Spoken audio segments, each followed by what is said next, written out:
السلام علیکم، میرا نام ماجد حسین ہے اور آپ دیکھ رہے ہیں اردو ناولز بائی ماجد۔ آریان خان زدہ اپنے آفس میں داخل ہوا۔ شہرام خان کو اپنی کرسی پر بیٹھے دیکھ اس کے قدم ٹھہرے تھے۔ شہرام خان کرسی سے ٹیک لگائے، سگریٹ لبوں میں دبائے گہرے کش لے رہا تھا۔ آریان خان زدہ آہستگی سے چلتے اس کے مقابل آتے، ٹیبل پر اپنے دونوں ہاتھ رکھتے شہرام خان کی نگاہوں میں اپنی سبز نگاہیں گاڑ گیا تھا۔ میرے آفس، میری کرسی پر بیٹھے ہو تم؟ وہ شہرام خان کی آنکھوں میں آنکھیں گاڑے لفظ چباتے گرایا تھا۔ ویسے ہی سلگا ہوا تھا۔ شہرام خان کو اپنی کرسی پر بیٹھے دیکھ وہ تپ اٹھا تھا۔ جواباً شہرام خان کا بلند و بانگ کہا گونجا۔ آریان خان زادہ اسے چپتی نگاہوں سے دیکھ رہا تھا۔ تو صحیح کر لو، یہ ہاسپٹل میرا ہے، یہاں کی ہر چیز میری ہے۔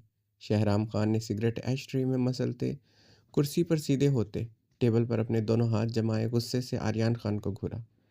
ہے تمہارا یہ ہسپتال، میں انکار نہیں کر رہا، مگر اس ہسپتال کو بنانے کے لیے تمہیں بہت زیادہ ڈونیشن کر چکا ہوں۔ اب فی الوقت یہ آفس اور یہ کرسی میری ہے، اور اس کے سامنے کرسی گھسیٹ کر بیٹھتے ہوئے اپنی دونوں ٹانگیں ٹیبل پر رکھے اپنی پاکٹ سے سگریٹ اور لائٹر نکال کر جلاتے لبوں میں دباتے آنکھیں موند گیا تھا۔ آریان خان زادہ کے ایٹیٹیوڈ پر شہرام خان کی رنگت سرخ ہوئی تھی۔ وہ کرسی سے اٹھتے غصے سے اس کی طرف بڑھا۔ میری بات سنو آریان خان زادہ، شہرام خان نام ہے میرا۔ میرے سامنے میرے لالا ارحم خان زاد آ جائیں، میں ان کا ایٹیٹیوڈ برداشت نہ کروں۔ تم کیا چیز ہو؟ دوست بن کر آئے تھے، اس لیے یہ ہسپتال تمہارے حوالے کیا، مگر میرے ہسپتال میں یہ سب کرو گے، میں برداشت نہیں کروں گا۔ وہ اس کی بند آنکھوں کو دیکھتے سرد سپاٹ لہجے میں لفظ چبا گیا تھا۔ وہ ارحم خان زادہ تھا، میں آریان خان زادہ ہوں۔ وہ تمہارا لالا تھا، میں تمہارا دوست ہوں۔ بہت فرق ہے مجھ میں اور ارحم خان زادہ میں۔ ایٹیٹیوڈ نہیں دکھا رہا ہوں میں، اس لیے تمہیں مجھے ایسا ہی برداشت کرنا پڑے گا۔ وہ آنکھیں کھولتے سگریٹ کا گہرا کش لگاتے شہرام خان کو آنکھ مارتے ہوئے مسکرا کر بولا۔ ٹانگیں اس نے ابھی تک ٹیبل پر رکھی ہوئی تھی۔ میں برداشت نہیں کرتا، ایسے ایٹیٹیوڈ سے بھرے لوگوں کو اپنی زندگی سے نکال دیتا ہوں۔ شہرام بھڑک اٹھا تھا۔ آریان خان زادہ نے اپنی ٹانگیں نیچے کرتے بیٹھتے ہوئے اپنی شرٹ کے اوپری دو بٹن بند کیے۔ اب ٹھیک ہے؟ آریان خان زادہ نے منہ پر ہاتھ پھیرتے اپنے بال انگلیوں سے سوارتے پوچھا۔ شہرام خان اس کی حرکتوں پر اسے سرد نگاہوں سے دیکھ رہا تھا۔ تمہارے نزدیک میں نے غلط کیا کیا شہرام خان؟ کسی بھی عورت کی عزت اتنی سستی ہوتی ہے؟ کوئی بھی اسے چھو سکتا ہے؟ دل پذیر خان کی ہمت کیسے ہوئی مس خان کا ہاتھ بھی پکڑنے کی؟ وہ پھر سے اپنے ایٹیٹیوڈ میں آتے ٹیبل پر مکہ مارتے دھاڑا تھا۔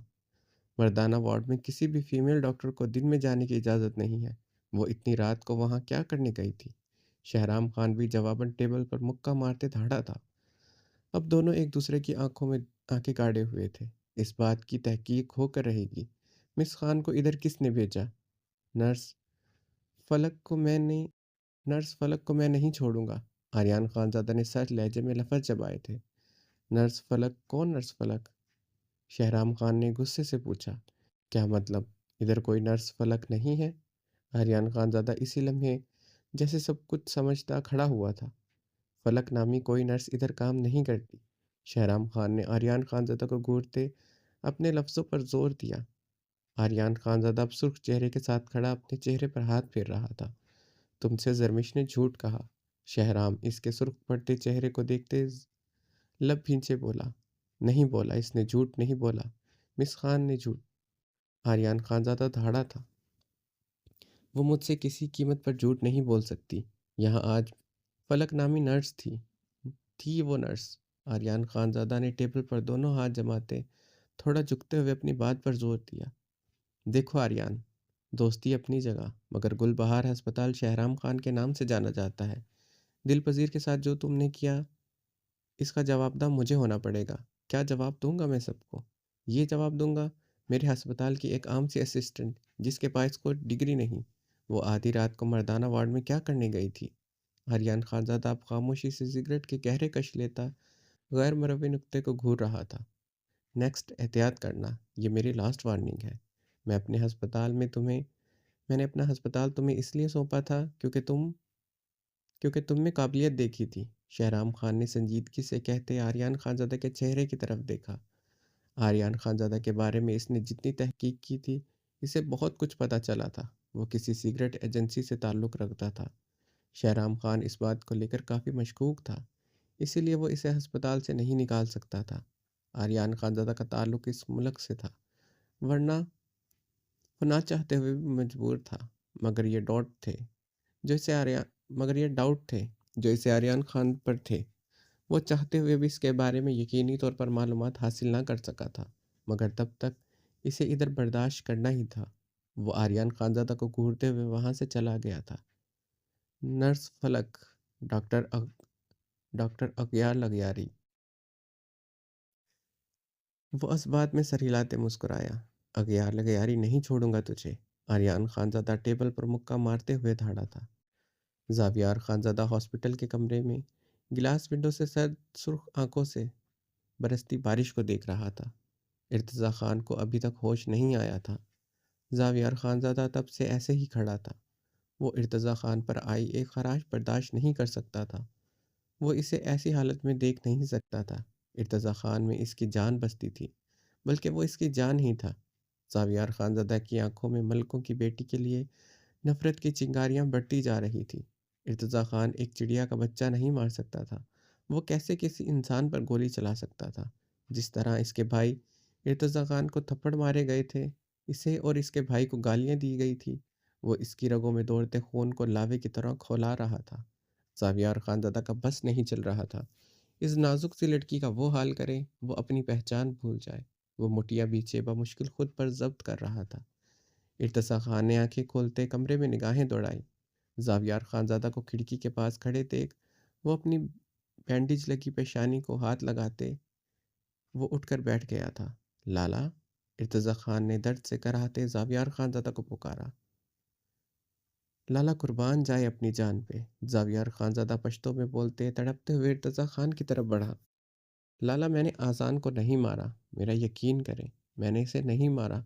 وہ روتے ہوئے زاویار خانزادہ کے ہاتھ کو تھام گیا تھا۔ میں جانتا ہوں میری جان، تم کبھی کسی کو نہیں مار سکتے۔ میرا ارتضیٰ خود کی جان تو لے سکتا ہے، مگر کسی دوسرے پر گولی چلائے یہ ممکن نہیں ہے۔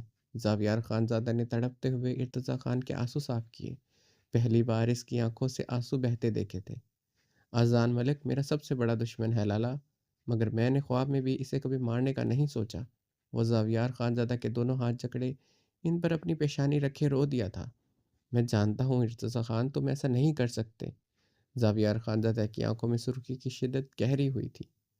لالا، میں ظالم نہیں ہوں، میں جابر نہیں ہوں، میں بغیرت نہیں ہوں۔ ارتضیٰ خان زاویار خانزادہ کے ہاتھ جوڑتے بیڈ سے ٹیک لگائے اپنی پیشانی کو دونوں ہاتھوں میں جکڑ گیا تھا۔ ارتضیٰ، زاویار خانزادہ اس کے قریب ہوا۔ نہیں لالا، میں ظالم نہیں ہوں آپ کی طرح۔ بتائیں اسے جا کر، اس کو بولے میں ایسا نہیں کر سکتا۔ وہ اب چیخا تھا۔ ارتضیٰ، اس لڑکی نے جو کچھ بھی کہا، اسے اس کی سزا مل کر رہے گی۔ زاویار خانزادہ ارتضیٰ خان کا چہرہ دونوں ہاتھوں میں جکڑے چٹانوں کی سختی سے گرایا تھا۔ سزا دیں گے اس لڑکی کو جس کا بھائی میری پسٹل سے نکلی گولی سے مر گیا؟ ارتضیٰ خان نے زاویار خانزادہ کو دیکھتے شاکڈ بے یقین لہجے میں سوال داغا۔ ہاں، اس لڑکی کو سزا مل کر رہے گی جس نے بھرے مجمع میں میرے بھائی زاویار خانزادہ کے بھائی پر ہاتھ اٹھایا، زاویار خانزادہ کو گالیاں دی۔ زاویار خانزادہ گرج اٹھا تھا۔ اچھا، اسے سزا دیں گے آپ؟ ارتضیٰ خان استہزائیہ ہنسا تھا۔ مجھے کیا سزا دیں گے؟ کیا سزا دیں گے مجھے، جس کی وجہ سے ایک انسان کی جان چلی گئی؟ کیا سزا دیں گے مجھے؟ وہ ہذیانی چیخا تھا۔ ارتضیٰ، زاویار خانزادہ نے اسے سختی سے پکارا۔ چلائیں مت لالا، سزا دیں مجھے۔ وہ زاویار خانزادہ سے بھی زیادہ اونچی آواز میں چلاتے اپنی کلائی پر لگی ڈرپ بے دردی سے کھینچ کر اتار گیا تھا۔ ارتضیٰ، زاویار یہ دیکھتے تڑپ اٹھا تھا۔ ارتضیٰ خان بیڈ کی دوسری جانب سے نیچے اترا۔ زاویار تڑپتے ہوئے اس کی طرف بڑھا۔ میری سزا آپ تجویز کریں گے؟ خون کا بدلہ خون، مجھ پر بھی ایسے ہی گولی چلائی جائے گی جیسے اذان ملک پر چلی۔ ارتضیٰ خان سختی سے بولا تھا۔ وہ گولی ہی نہیں بنی جو تمہیں چھو سکے۔ زاویار خانزادہ پھولتی سانسوں سے بولتے گرجا تھا۔ سزا تو مل کر رہے گی مجھے لالا، آپ نہ دے سکیں کہ کوئی اور دے دے گا، مگر میں سزا بھگت کر رہوں گا، اور میری سزا موت ہوگی۔ خون کا بدلہ خون لالا، اذان ملک کی موت کی سزا یہی ہے میرے لیے۔ ارتضی خان اٹل لہجے میں کہتا ہے، دروازے کی جانب بڑھا۔ کہاں جا رہے ہو؟ زاویار خانزادہ اس کی طرف تیزی سے بڑھا تھا۔ ان لوگوں سے تعزیت کرنے جا رہا ہوں جن کا جوان بیٹا، جوان بھائی میری ایک غلطی سے جان سے چلا گیا اور اپنی سزا پانے کے لیے جا رہا ہوں۔ میں کسی بے گناہ انسان کا قتل کا بوجھ لیے زندہ نہیں رہ سکتا۔ یہ سزا نہیں، عذاب ہے میرے لیے۔ ارتضی خان زاویار خانزادہ کو خود سے دور دھکیلتے دروازے کی جانب بڑھا۔ ارتضیٰ، تم کہیں نہیں جاؤ گے، سنا تم نے؟ نہ تمہیں سزا ملے گی۔ زاویار خانزادہ دھاڑتے ہوئے اس کے مقابل آیا تھا۔ اذان ملک بالکل ٹھیک ہے۔ گولی اس کے سینے کے پاس سے چھو کر گزری تھی۔ التمش اسی لمحے دروازہ کھول کر اندر داخل ہوتے بولا، یہ کیا کہہ رہے ہو التمش؟ ارتضیٰ بے یقین ہوتے اس کی طرف بڑھا۔ وہ اسی ہسپتال میں موجود ہے، بالکل خطرے سے خالی، التمش نے سنجیدگی سے جواب دیا۔ ارتضیٰ خان اسی لمحے زمین پر گھٹنوں کے بل بیٹھے، اپنی زخمی پیشانی سجدے میں ٹیک گیا۔ زاویار لب بھیچے ارتضیٰ خان کو دیکھ رہا تھا۔ اذان ملک ٹھیک تھا۔ زاویار خانزادہ نے بھی تشکر کا سانس لیا، ورنہ ارتضیٰ کو وہ کیسے سنبھالتا؟ زاویار خانزادہ نے ارتضیٰ خان کی طرف بڑھتے اسے سجدے سے اٹھایا۔ وہ روتے ہوئے زاویار خانزادہ کے گلے لگ گیا۔ لالا، اگر اسے کچھ ہو جاتا میں خود کو کیسے معاف کرتا؟ کیسے اپنے رب کو منہ دکھاتا؟ ایک بے گناہ کا قتل پوری انسانیت کا قتل ہے لالا۔ وہ زاویار کے گلے لگے ابھی بھی رو رہا تھا۔ زاویار خانزادہ اپنی شال کندھوں پر جھٹکتے ہسپتال کے کوریڈور سے اپنے بھاری قدموں سے گزر رہا تھا۔ یکدم کسی سے بری طرح تصادم ہوا تھا۔ زاویار خانزادہ اپنے مضبوط ہاتھوں سے اس نازک وجود کو اپنی مضبوط باہوں میں تھام گیا تھا، ورنہ بہت بری طرح زمین پوس ہوتی۔ وہ بہت بری طریقے سے اس کے ساتھ ٹکرائی تھی۔ اس کی نازکی زاویار خانزادہ کے چوڑے سینے سے مس ہوئی تھی۔ وہ بھی گھبراتے ہوئے زاویار خانزادہ کی شال کو دونوں ہاتھوں میں جکڑ گئی تھی، مگر اب دونوں ایک دوسرے کو خونخوار نگاہوں سے دیکھ رہے تھے۔ زاویار خانزادہ کے ہاتھوں کی انگلیاں اس کے نازک فراق سے اس کی کمر میں سختی سے پیوست ہو رہے تھے۔ زاویار خانزادہ کی آنکھوں کی رنگت خون میں جیسے تبدیل ہو رہی تھی۔ عائش اس کی آنکھوں کی بدلتی رنگت اور اس کے سخت تنے ہوئے نقوش کو دیکھتے خوفزدہ ہوئی تھی۔ دل تیزی سے دھڑک اٹھا تھا۔ اس کے جسم سے اٹھتی مردانہ خوشبو سے عائش کو اپنا سر چکراتا محسوس ہوا تھا۔ نہیں چھوڑوں گی میں ان زمینی خداؤں کو، اس بغیرت خانزادہ کو۔ مقابل کے لفظ سماعتوں میں سنائی دیتے زاویار خانزادہ کی گردن کی رگیں پھلا گئے تھے۔ خون میں آگ کے دریا دوڑ رہے تھے۔ خون بری طرح کھول رہا تھا۔ وہ اسے کمر سے تھامے دیوار میں پٹکتے اس کے گرد اپنے دونوں بازو محصور کر گیا تھا۔ عائش نے درد سے سسکی لیتے زاویار خانزادہ کو دیکھا، جو اس کے بے انتہا قریب اپنی جلستی آگ جیسی سانسیں اس کے نقوش پر چھوڑ رہا تھا۔ غصے سے عائش ملک کی سانسوں میں طوفان اٹھا تھا۔ زاویار خانزادہ کی اتنی نزدیکی اس کے اندر شعلے سے دہکا چکی تھی۔ وہ گہرے سانس لیتے زاویار خانزادہ کے سرخ آنکھوں میں اپنی نیلی گہری آنکھیں گاڑے ہوئے تھی۔ اس کے نشیب و فراز بھی بری طرح ہچکولے کھا رہے تھے۔ اس نے اپنی پوری فورس لگاتے اپنے ہاتھوں سے زاویار خانزادہ کو دور دھکیلنے کی کوشش کی، مگر وہ اس سے 1 انچ دور نہ کھسکا سکی۔ آج تمہیں اپنی عورت ہونے پر شکر ادا کرنا چاہیے، ورنہ زاویار خانزادہ کی سزا تم سہ نہ سکتی، اور زاویار خانزادہ عورت کو اتنی ہی سزا دیتا ہے جتنی وہ سہ سکتی ہے۔ تمہاری نازکی کہہ رہی ہے میرے ذرہ سے چھونے پر تم تڑپ کر رہ جاؤ گی۔ وہ اس کے ہچکولے بھرتے قیامت سے نصیب و فراز پر سرخ نگاہیں گاڑتے گھرایا تھا۔ یو بلڈ، بکواس بند۔ وہ دھاڑتے ہوئے اس کا جبڑا سختی سے دبوچ گیا تھا۔ عائش اس کی دھاڑ پر بری طرح لرز اٹھی تھی۔ وہ سچ میں جتنا خوبرو تھا اتنا ہی سخت تھا۔ اس کی بے پناہ وجاہت سے خوف آتا تھا۔ اس کا بلند قد و قامت، باروک پرسنالٹی، تیکھے بے پناہ کشش زدہ نقوش، اس کے بدن سے اٹھتی خوشبو مقابل سے عجیب سا مروب کرتی تھی۔ عجیب سا خوف آتا تھا زاویار خانزادہ سے۔ عائش ملک پہلی مرتبہ کسی مرد سے گھبرائی تھی، ورنہ میجر شاہویر جیسے مرد سے وہ کبھی نہیں گھبرائی تھی۔ مقابل ظالم نہیں، بلکہ اس کی پرسنالٹی بھی ظالم تھی۔ اپنے سامنے بولنے والے کی آواز زاویار خانزادہ گولیوں کی طرح خطرناک گونج سے بند کر دیتا تھا۔ وہ اپنی جیب سے پسٹل نکالتے اس کی نوک سختی سے اس کے دل پر رکھ گیا تھا۔ عائش ملک کی پیشانی اب پسینے کے عائش ملک کی پیشانی پر اب پسینے کے قطرے نمودار ہوئے تھے۔ وہ ایک ہاتھ سے اس کا جبڑا دبوچے ہوئے تھا، دوسرے ہاتھ سے وہ پسٹل اس کے دل کے مقام پر رکھے تھا۔ یہ غیرت، یہ غصہ تب تم پر جچتا جب تم چادر میں لپٹی ہوتی، تم پر نظر گاڑنے والوں کی آنکھیں خود زاویار خانزادہ بے دردی سے نکالتا۔ اپنے علاقے میں کسی بھی عورت پر زاویار خانزادہ کسی کی بری نگاہ برداشت نہیں کر سکتا، مگر تم تو ہر مرد کی نظروں کی حقدار ہو۔ وہ اس کے بغیر دوپٹے کے وجود کا ناگواری سے دیکھتے بولتا اپنی چادر جھٹکے سے اس سے دور ہوتے باہر کی جانب بڑھا۔ یہاں کے سردار زاویار خانزادہ کے لیے وہی عورت عزت کی حقدار ہے جو چادر میں لپٹی ہے۔ یہ کیسی منطق ہے بھلا؟ وہ استہزائیہ ہنسی تھی۔ زاویار خانزادہ کے بھاری قدم رکے تھے، ہاتھوں کی مٹھیاں بھیجی تھی۔ زاویار خانزادہ، تم ظالم جابر ہو، غیر منصفانہ سلوک کرتے ہو اس سرداری کے زعم میں۔ عائش ملک تم سے بہت جلد یہ سرداری کا عہدہ چھین کر رہے گی۔ وہ اس کی پشت دیکھتے بے خوف و خطر لہجے میں بولی تھی۔ ظلم سے ڈرنا اس نے سیکھا ہی نہیں تھا، نہ اس کی تربیت ایسی ہوئی تھی۔ وہ جھکتی اس کے سامنے بھی نہیں تھی، مگر وہ نہیں جانتی تھی عنقریب وہ زاویار خانزادہ کی سانسوں کی آواز سے بھی خوف کھایا کرے گی۔ وہ اس کا غرور، اس کا تنتنا سب کچھ چھین لے گا۔ یہ زاویار خانزادہ کی سرداری ہے، تمہارا پہنا ہوا یہ گھٹیا لباس نہیں جس کی کوئی واقعیت نہ ہو کسی کے بھی نزدیک۔ کوشش کر لو، مگر جواباً میرا وار سہنے کی پوری تیاری کر کے آنا۔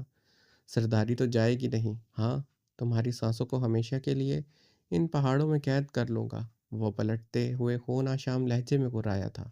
عائش ملک اس کی بات پر سر نفی میں ہلاتے استہزائیہ ہنسی تھی۔ ایک بات یاد رکھنا، شروعات ہمیشہ سامنے والا کرتا ہے اور اس کا اختتام زاویار خان زدہ کرتا ہے۔ اب ختم سانسیں کھینچ کر کرنا ہو یا اپنے پیروں پر گرا کر تلوے چٹوانا، یہ اگلے کے کیے گئے گناہ پر ڈیپینڈ کرتا ہے۔ خود پر رحم کھا لو، ورنہ خود پر ترس کھانے کے قابل بھی نہیں چھوڑوں گا تمہیں۔ وہ اسے استہزائیہ ہنستے دیکھتے قہر بار نگاہوں سے گھورتے گرایا اور اپنی شال جھٹکتے تیز تیز قدموں سے آگے بڑھ گیا تھا۔ عائش ملک بہت تمہاری حویلی میں گھس کر تمہاری عزت دو ٹکی کی کر کے رکھتی، تمہارے بھائی کو اور تمہیں پولیس گھسیٹتے ہوئے نہ لے گئی تو میرا نام عائش ملک نہیں۔ عائش زہر خندق لہجے میں بولتے اذان ملک کے کمرے کی طرف بڑھ گئی تھی۔ آریان خانزادہ کی گاڑی ہواؤں کے دوش پر اب گیلی سڑکوں پر دوڑ رہی تھی۔ وہ اپنی پیشانی مسلتے ہوئے ڈرائیو کر رہا تھا۔ رسنا اور شازمہ آج پاکستان آ رہے تھے، اسے حویلی ہونا چاہیے تھا۔ وہ ابھی تک حویلی پہنچ ہی نہیں سکا تھا۔ آریان خانزادہ کی گاڑی تیزی سے اندر داخل ہوتے طویل ترین کار پورچ میں آ کر رکی تھی۔ وہ اپنی گاڑی سے اترتے داخلی دروازے کی طرف بڑھا، اس کے قدم رکے تھے۔ دوسرے لمحے وہ بھاگتے ہوئے شازمہ کی طرف بڑھتے اس کے گلے لگ گیا۔ موم! وہ شازمہ کو سختی سے خود میں بھیجے ہوئے تھا۔ شازمہ مسکراتے آریان خان زادہ کے سینے سے لپٹی تھی۔ موم! آریان خان زادہ نے شازمہ خان سے الگ ہوتے ان کی پیشانی پر لب رکھے۔ بھائی! رشنا آریان کی طرف بڑھتے اس کے سینے میں سمائی تھی۔ آریان خان زادہ نے رشنا کے سر پر لب رکھتے اس کے سر پر ہاتھ رکھا۔ آری، یہ سب کیا ہے؟ تم نے لاک چینج کر دیے؟ بلکہ یہ سب کیا سسٹم لگایا ہے؟ پاسورڈ مانگ رہا ہے۔ شازمہ نے غصے سے دروازے کے سیکیورٹی سسٹم کی طرف اشارہ کیا۔ موم، یہ ایسے ہی بس، آریان خان زادہ نے کہتے جلدی سے سیکیورٹی سسٹم کے پاسورڈ کو لگاتے دروازہ کھولا تھا۔ شازمہ آریان خان کو غصے سے گھورتی اندر داخل ہوئی تھی۔ وہ ان کی طرف بڑھتے انہیں اپنے بازوؤں کے حلقے میں لے گیا۔ ماما، اتنے مہینوں بعد مل رہی ہیں، پھر بھی یہ سلوک مجھ سے؟ آریان خان زادہ انہیں بازو کے حلقے میں لیے صوفے لانچ کی طرف بڑھا۔ انہیں احترام سے صوفے پر بٹھاتے وہ خود زمین پر بیٹھتے ان کی گود میں سر رکھ گیا تھا۔ جھوٹا پیار مت جتاؤ آری، کتنے دنوں سے نہ کوئی کال نہ کوئی رابطہ، تمہارا نمبر آف آ رہا ہے، تم نے ایک کال تک نہیں کی، اب محبت جتا رہے ہو، شازمہ بھڑکتے ہوئے بولی۔ رشنا اپنے سر سے چھوٹی سی شال اتارتے اسے صوفے پر رکھتے موبائل میں مصروف ہو چکی تھی۔ موم، میں مصروف تھا بہت، صرف اسی وجہ سے کال نہیں کی، مگر میں آپ کے لیے لاپرواہ نہیں ہوا، آریان نے شازمہ کی گود سے سر اٹھاتے ان کی طرف دیکھتے سنجیدگی سے کہا۔ ٹھیک کہہ رہے ہو تم، تبھی تمہیں پتہ ہی نہیں تھا کہ ہم لوگ پاکستان آ رہے ہیں۔ پچھلے 2 گھنٹوں سے میں اور رشنا باہر کھڑے تھے۔ شازمہ سنجیدگی سے بولتے آریان خانزادہ کو شرمندہ کر رہی تھی۔ آئی ایم سوری موم، آئندہ نہیں ہوگا۔ آریان خانزادہ کے سوری بولنے پر رشنا خان موبائل سے سر اٹھاتے کھلکھلائی تھی۔ شازمہ کے آگے وہ ایسے ہی جھکتا تھا۔ رشنا کے کھلکھلانے پر آریان خانزادہ نے گھور کر اسے دیکھا۔ رشنا مسکراہٹ دبائے موبائل میں مصروف ہو چکی تھی۔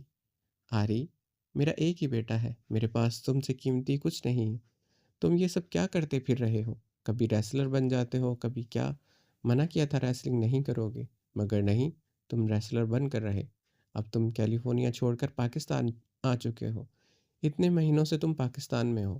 میرا اور رشنا کا کیا حال ہوا ہے جانتے ہو تم؟ اوپر سے ہمارا گھر سے نکلنا بند تھا۔ کون لوگ ہیں جو ہم جہاں جاتے ہیں ہمارا پیچھا کر رہے ہوتے ہیں؟ ایسا لگ رہا ہے جیسے ہم پر نظر رکھی جا رہی ہے۔ شازمہ کی باتوں پر وہ سر جھکائے ہوئے تھا۔ تمہیں ذرا فکر نہیں اپنی موم اور بہن کی؟ مہینوں غائب رہتے ہو۔ شازمہ غصے سے بول رہی تھی۔ آریان خانزادہ نے پریشانی سے اپنی پیشانی مس لی۔ اس کے ہی پرسنل ہائر کردہ گارڈ تھے جو ہر ٹائم رشنا اور شازمہ پر نظر رکھے ہوئے تھے۔ وہ پاکستان آ رہی ہیں، سب کچھ اسے پتہ چلا تھا۔ ایئرپورٹ سے حویلی تک وہ اس کے گارڈز کی حفاظت میں تھی۔ موم، آئی ایم سوری، وعدہ کرتا ہوں نیکسٹ ٹائم کبھی آپ اور رشنا سے لاپرواہی اختیار نہیں کروں گا۔ آریان خانزادہ زمین سے اٹھتے ان کی پیشانی پر لب رکھتے کچن کی طرف بڑھا۔ کہاں جا رہے ہو؟ شازمہ نے اسے لانچ سے جاتے دیکھ پوچھا۔ موم، آپ اور رشنا کے لیے کچھ بنانے جا رہا ہوں، آریان خانزادہ نے مڑتے ہوئے کہا۔ ہم نے کھانا پلین میں کھا لیا تھا آری، تم میرے پاس آ کر بیٹھو، مجھے تمہیں جی بھر کر دیکھنا ہے۔ شازمہ نے آریان خانزادہ کی چوڑی پشت کو دیکھتے ملامت سے کہا۔ آتا ہوں موم، چینج کر لو، وہ سنجیدگی سے کہتا اپنے کمرے کی طرف بڑھ گیا۔ انایا حویلی کے پچھلے لان کی طرف آئی تھی۔ اس وقت وہ بلو ویلویٹ کے فل گاؤن نائٹی میں ملبوس تھی جس سے اس نے اپنی خوبصورت چال اوڑھی ہوئی تھی۔ اس کے سلکی بال کھلے تھے۔ درخزئی اسے حویلی کے اندر کوئی روک ٹوک نہیں کرتا تھا۔ وہ جس طرح مرضی گھومے۔ وہ سارا دن ایسے ہی نائٹیز پہن کر گھومتی تھی۔ وہ اسے دیکھتے ہوئے بھی کچھ نہیں کہتا تھا۔ اب کالج جانا شروع ہوئی تھی تو باہر جاتے چادر سر پر لے لیتی تھی۔ چہرہ ڈھانپنے سے اس نے منع کر دیا تھا۔ وہ سوات کے خانزادوں کی طرح بالکل نہیں تھا۔ ان 9 مہینوں میں وہ اپنے فون پر وقتاً فوقتاً اس کے گھر والوں سے بات بھی کروا دیتا تھا۔ اب فون اس کے پاس تھا، مگر اس کی اپنے گھر والوں سے بات بہت کم ہوتی تھی۔ اسلام آباد کے واقعے کے بعد درخزئی کے غصے کی وجہ سے اس سے رابطہ نہیں ہوئے تھے مگر اب پچھلے 2 ماہ سے اس کا سب سے رابطہ تھا۔ وہ اپنی بھیگی نگاہیں یہاں سے نظر آتے پہاڑوں پر جمائے ہوئے تھی۔ 9 ماہ سے وہ اس سے دور تھا۔ ایک چھت کے نیچے وہ تنہا اس خوفناک کمرے میں اکیلے گزارنے آئی تھی۔ کتنی بار وہ اس کمرے میں گئی تھی۔ وہ اسے کمرے سے نکال چکا تھا، مگر اس کے سوتے میں وہ اس کے پاس آ جاتا تھا۔ وہ بہت گہری نیند سوتی تھی، مگر صبح اٹھتے وہ خود سے اٹھتی اس کی خوشبو محسوس کر لیتی تھی۔ وہ اتنا بھی اچھا نہیں تھا، بلکہ وہ ذرا بھی اچھا نہیں تھا۔ اس کا قتل کرنے کا وار سوات کے خانزادوں سے ڈیفرنٹ تھا۔ درخزئی خانزادہ قطرہ قطرہ مارتا تھا، روز مارتا تھا۔ ان گزرتے ماہ میں اس نے یہی محسوس کیا تھا۔ اس کی ایک غلطی معاف کرنے میں اسے اتنے ماہ لگ گئے۔ اب بنا کچھ بتائے وہ اسے چھوڑ کر چلا گیا تھا۔ وہ کتنی شدت سے اسے چاہتی تھی۔ اس نے تو کسی بھی بات کی صفائی اور جواز نہیں مانگا تھا۔ ملالہ خان اس کی آخر کون لگتی ہے؟ للما خانم بہرمند اس کے کون ہیں؟ کسی چیز کسی بات کے متعلق استفسار نہیں کیا تھا۔ جس جگہ اس نے بٹھایا وہ وہاں سے اٹھی نہیں تھی۔ ان گزرے ماہ میں درخزئی خانزادہ نے سانس روکنے کو کہا، اس نے روکا۔ جو کہا وہ کیا۔ امریکہ سے آئی ہوئی ایک آزاد ماڈرن لڑکی اس حویلی میں آ کر بنا کسی آہ پکار کے قید تھی۔ وہ سمجھ ہی نہ سکا تھا کہ وہ اس سے کتنی محبت کرتی ہے۔ انایا بھیگی نگاہوں سے پہاڑوں کو دیکھ رہی تھی۔ اتنی درخزئی کے بے اتنا ہی نہیں چبھی تھی جتنا پاس آ کر اس کا دور جانا چبھا تھا۔ وہ جیسے مر رہی تھی۔ کالج جاتے اپنی جیپ میں کتنا پیار کرتا تھا، اور لانچ میں بھی تو کتنی شدت سے پیار کر رہا تھا۔ اب اس پر ایک ایک پل بھاری تھا۔ مرحبا بھابھی، بہرمند کی آواز پر وہ بری طرح اچھلی تھی۔ بہرمند نے مونچھوں پر ہاتھ پھیرتے انایا کو گہری نگاہوں سے دیکھا۔ وہ بہرمند کو غصے سے دیکھتی آگے بڑھی۔ اس ویڈیو میں تم ہی تھا، ہم اچھی طرح جانتا ہے۔ بہرمند کی آواز پر انایا نے پلٹتے اسے دیکھا۔ تو اگر تم جانتے ہو تو اس سے کیا فرق پڑتا ہے؟ انایا نے جواباً سنجیدگی سے استہزائیہ لہجے میں سوال داغا۔ اس سے فرق نہیں پڑتا، مگر جو بات ہم تم کو بتائے گا اس سے تم کو بہت فرق پڑے گا۔